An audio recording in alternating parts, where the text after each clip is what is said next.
Your background is so strongly in horror films. What were you able to bring from working in that genre into a big superhero film of this scale? I mean, you know, I try not to let the genre necessarily dictate my filmmaking style. I mean, aesthetically, they are different, but in terms of storytelling, it's pretty much the same process. You know, it kind of doesn't really matter how big the film is, or how small the film is, or what genre it's in.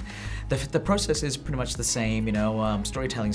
You know, it's about stories, characters, drama. You know, that all still kind of whatever I've learned on my past movies, I carry them on to my next film, and so on and so on.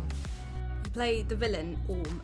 How did you prepare for that? Do you ever go a little bit method? Do you like to isolate yourself, or are you able to? I lived underwater for a long time. No, yeah, I'm not quite sure what method that is really. I mean, I know what it is, but anytime you're playing somebody like this, that's you've got artwork to look at, you've got the script, you've got a history of comics, and really I started after the New 52, and those, if you know what that is. So once they came out, and I understood his origin story, which was changed. So then from there on, once I knew which version we were telling from the New 52, because his upbringing is a lot different from when he was started in the 60s.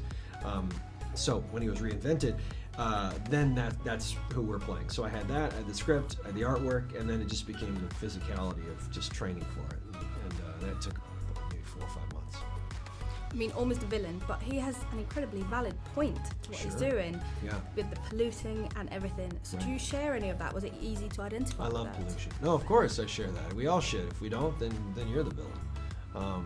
Yeah, I think he's a guy that, as long as you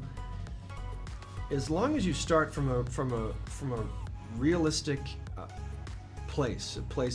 By realistic, I mean based on a real emotion, something people can relate to, then you can go as far as you want. And I think that's what's fun with Orm, is he starts from a very understandable place of, like, everyone who watches the movie, of course they go, well, he's right, like, we are doing that. How he goes about his quest to against the surface world, his fight, to save his oceans, maybe that's in question and makes him a villain, but his reasons certainly are valid. So that's the fun, is again, you don't care if people like you or dislike you, as long as they care, and I think you care about all these characters. Absolutely. So we saw a sneak peek of Aquaman back in Dawn of Justice, and then last year Justice League. How has Aquaman changed since we last saw him saving the world in Justice League? In Aquaman? Yes. Well, Justice League is like a weekend in his life, and he's just meeting new friends. Once we leave him in Justice League, goes home and sees his dad. But before we get to that, James Wan's going to show you what it was like to be little Aquaman. He's little Arthur, so I think it's a beautiful origin story that kind of leads you up to just after Justice League, where my life is, and going home and then realizing that there's a massive problem that's going to happen, and I'm the only one that can help save it. Why do you think Mira is the right person to guide Arthur towards his destiny as the ruler of Atlantis? Mira is in the unique position of being Atlantean, being well-trained, connected to her heritage, her roots. She's inherently driven by a sense of right and wrong and dignity, and she's very principled, and she has a purpose, and her determination and strength is what saves him and also saves the world, because she knows that the things that are out of her control are accessible via the help of this one individual. And we meet him, and he's a reluctant, kind of insecure about his place, drunk guy. He's a flawed thing, but together they are a formidable force. Together, they neither one could really do this journey alone, and Mira engages him to do the part she couldn't do, and she, in that journey, learns a lot from him, from the world he comes from, and he her.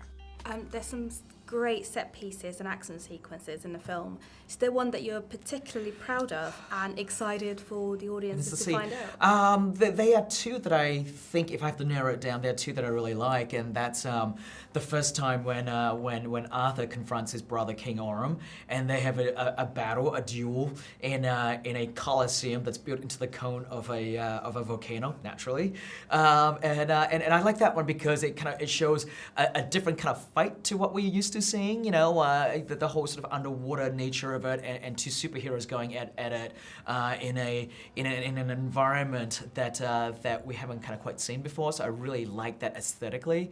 And the other one that I really really love is the sort of the action scene in the Sicily, Italy sequence with Black Manta and the Atlantean Commandos.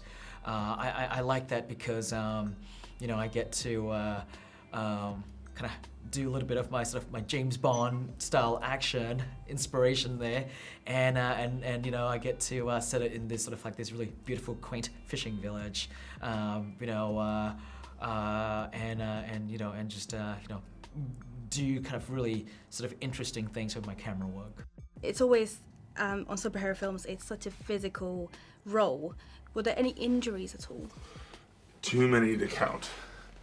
I was being an Epsom salt bath before I went to bed and when I woke up in the morning. But yeah, there's a lot of injuries because you just can't do that to your body.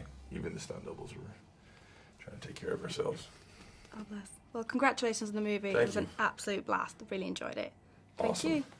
Thank you so much. Thank you.